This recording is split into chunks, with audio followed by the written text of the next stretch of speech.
Good morning, everyone. If you can take your seats, we're ready to roll. My name is Dirk Forrester, and I'm the president of the International Emissions Trading Association. We're one of the business partners of this great event, and would like to welcome you all here to the Palace Hotel, to the Carbon Pricing Delivering Climate Ambition program. This is the first big event of this important week here in California, an opportunity for the entire global community that's working on carbon pricing to come together, share lessons, share success stories, and get inspiration to look for more ambition. How can we, in this Talanoa year on the international stage, look for ways that we can do more together? That's one of the great things about market-based approaches, is that they bring together all parts of the policy food chain of civil society and business with government leaders to put together systems that actually incentivize action, that reward innovation, and that deliver results. And that's really what this day is going to be about. So for those of us that work in this field on a daily basis, we all have our champions out there, and certainly here in California, Mary Nichols is a champion. She's one that has led the fight here on climate action for many, many years, going back to the very dawn of this program. Mary and I go way back to a different century in the Clinton administration, where we worked together on climate policy at a federal level, and she's brought the same skill set that that made her so successful in Washington here to California, and she's been a real treasure for California. So without further ado, it's my pleasure to introduce Mary Nichols.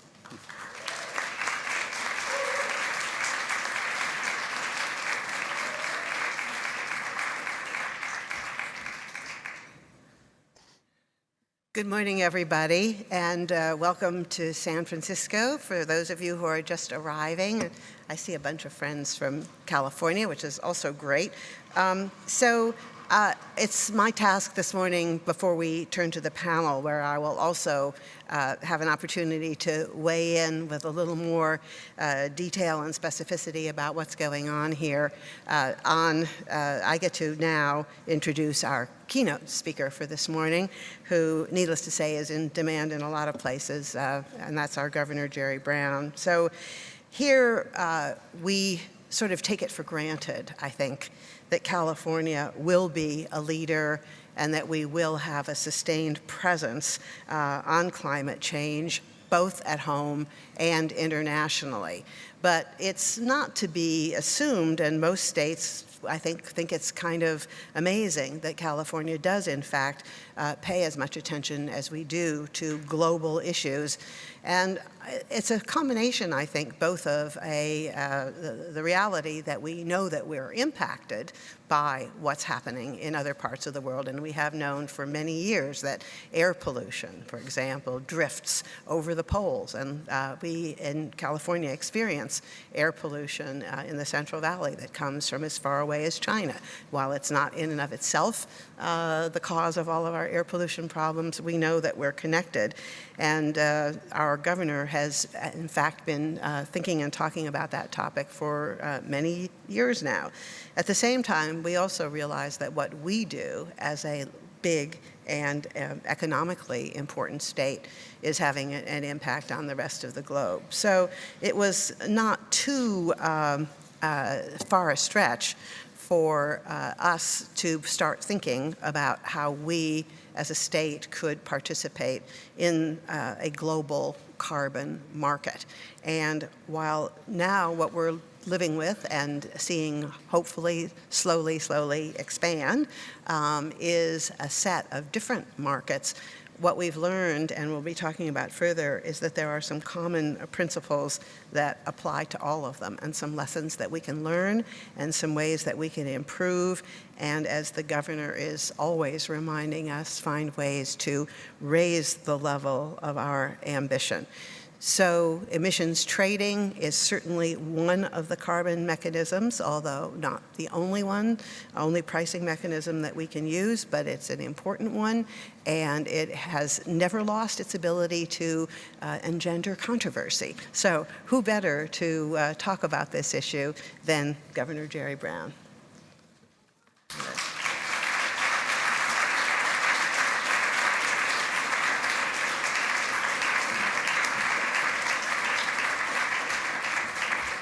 Thank you, and welcome to California and this very important summit on climate change. Nothing can be more to the point of what this conference is all about than cap and trade. It's not the major way we're going to reduce global warming, but it is a significant part of the overall integrated strategy that we all need. In California, it's estimated that something around 20%, maybe a little more, a little less, of our climate change strategy comes from cap and trade. So it's not trivial. It's very important. Now, we know when we say cap and trade, we say market. When you're talking to a Republican, their heart warms when you talk about the market, because market, well, the market is a deity in the Republican pantheon. But then when you talk to other people, socialists, left-wing activists, then it's a horror. So that's one of our problems here. We can't tackle climate change with just one group, not just the group that's here, not just the left, and by excluding the more conservative people. This is a global challenge that requires a global response with many, many elements. And one of those elements is carbon pricing. Now, there's this false notion that this somehow encourages pollution. Nothing could be further from the fact.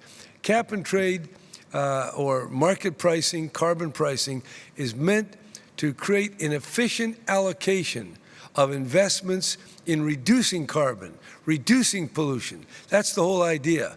And it's not a program for a day or a year, but for a long period of time to steer the market to a more benign and climate-friendly direction. That's the goal. So in California, we've adopted a market pricing. It covers transportation, it covers industry, it covers our electric utilities. 70% of our entire economy. That's quite a lot. I don't know that any other place has covered quite so much as that. And it's supported, it was started by my predecessor, Republican Governor Arnold Schwarzenegger, and it was continued just a few months ago by a vote of the legislature. It's supposed to expire in 2 years. Now it has been expanded to 2030, the cap and trade program. Now that was not easy to get. There were a couple of liberal Democrats that said no. There was a lot of opposition. But finally, we not only got the vast majority of Democrats, we picked up 8 Republicans. 8 Republicans out of a legislature of it's 120, still significant. And they came on their own accord. It was not something I said, hey, you have to do this. The Republican leadership in the lower house of the California legislature came and said, we want to do something about climate change and the environment. And we think extending cap and trade is the way we'd like to participate. And so they did. And it turned out that without the Republican votes, we wouldn't have cap and trade beyond 2020. And without the Republican Schwarzenegger, we wouldn't have it at all.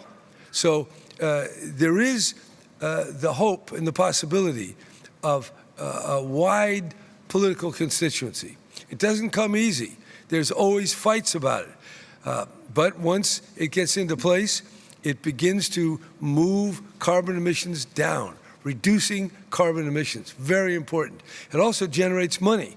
California has generated $8 billion, and that $8 billion is then directed to helping people buy electric cars, directed to lower-income communities that are hard hit by pollution from industry, trucks, oil wells, or whatever. So it's a very powerful instrument both to deter carbon emissions by the financial price, which is a burden, and that gets people to use less of that carbon. The idea being, if you want less of something, you put a burden on it. If you want more of something, you reduce the burden. So we want less carbon and we want more of other things. So we take the money from the carbon price, and some of that money is channeled to, for example, buying electric cars and investing in housing near transit stops, and many, many other things that, well, $8 billion, that's a lot of money, and it's being spent. and there'll be more. And once people see that it is a efficient source of funding for good projects, they will be more inclined to vote for it. So we need to expand. We link with Quebec, been very productive the last few years. We hope that Mexico will consider joining with us. There are technical problems, but we want to work them out, because the bigger the market, the more efficient it is, and the more quickly we get more carbon reduction. And as you all know, our fight here on carbon is not just local pollution. That's very important. But the global buildup of heat-trapping gases is the adversary. And therefore, the battle is on all parts of the whole planet. And everybody can be a part of that, because everybody is affected by it. And that's why this carbon price needs to be spread, not just in California and not just in Europe.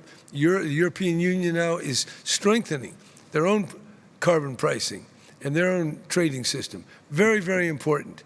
So when we look at this, as I mentioned, we have two issues. We have one, people say, oh, that's a price, cost money, hurt our economy. There's no evidence of that in California, none. Our economy has been prospering, it's growing since in the recovery. So it's looking pretty good for the moment. On the other hand, people say, bad, how can you dare allow pollution? Even if you put a price on it, you're still allowing it. So that's the other critique. Neither one captures the full reality of what market pricing does. Market pricing reduces carbon emissions and generates, if properly used, funds for investment in the very technologies and changes that are needed to reduce climate emissions and reduce pollution. So it's a very elegant solution to the problem. Now, when we say solution, it's one solution. There's still renewable energy. There's still the need for electric cars. There's still the need for efficiency, the need for storage, the need for capturing carbon in forests and soils, and invents in further innovation to actually capture CO2 in different ways, to capture methane, which is probably the most important of all. So the fact that we have carbon markets, I think some people maybe think, well, that's the whole thing. No, it's only 20%. 80% is something else. But the fact that it's not everything doesn't mean it isn't critically important. And that's the whole purpose of this conference here. Very important.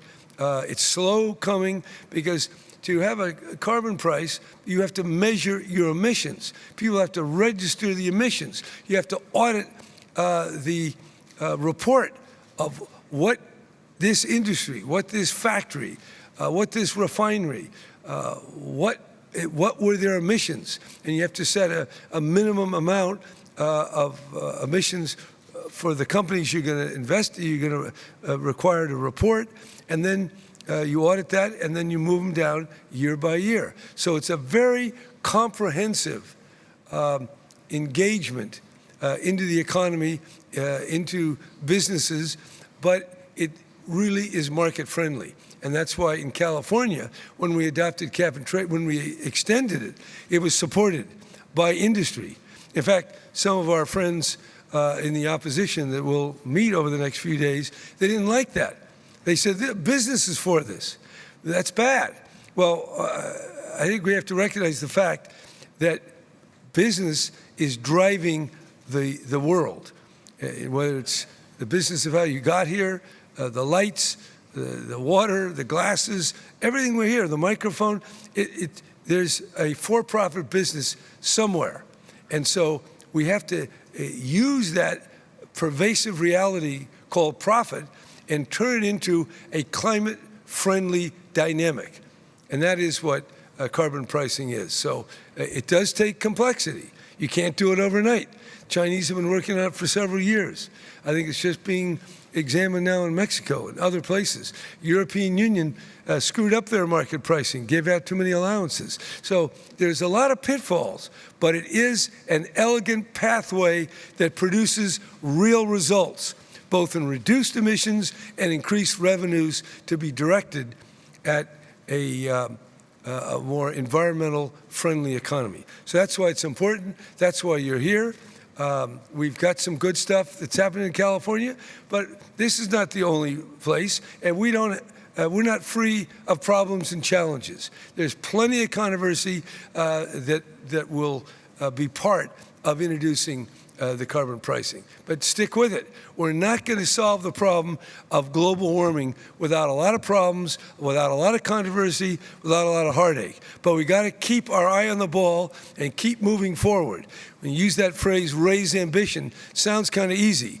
But raising ambition runs into the status quo, runs into complacency, and runs into the delusions that characterize our society at large. So you have to be warriors and innovators and missionaries to keep at it, to keep it done.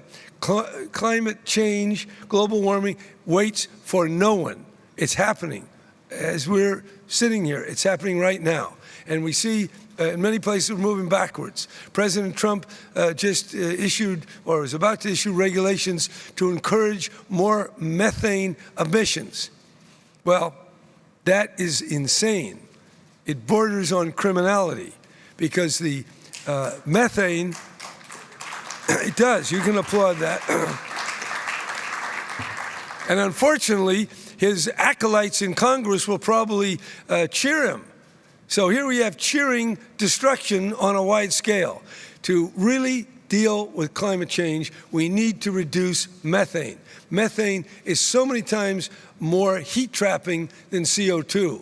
And if we can get a real reduction in methane, it gives the world more time to reduce CO2, which is hard enough. So this idea coming out of Washington goes in the exact opposite direction. It perhaps is the most obvious and dangerous and irresponsible action by Mr. Trump, and that's saying quite a lot because he has a whole list of them. So all the more important, keep at it, figure out what you can do, and don't go home without coming up with some idea of how you can make carbon pricing more real in whatever state or country you live in. It is important. It can be done. It's not capturing carbon by some new technology of sequestration. That's got to come, but it's not here yet. Carbon pricing is here. All you need to do is do it. Create the mechanism. Yes, it has some bureaucracy, but its heart is market, impersonal allocation with the goal of reducing the carbon emission. Simple, elegant, do it. As they say, just do it. Thank you very much.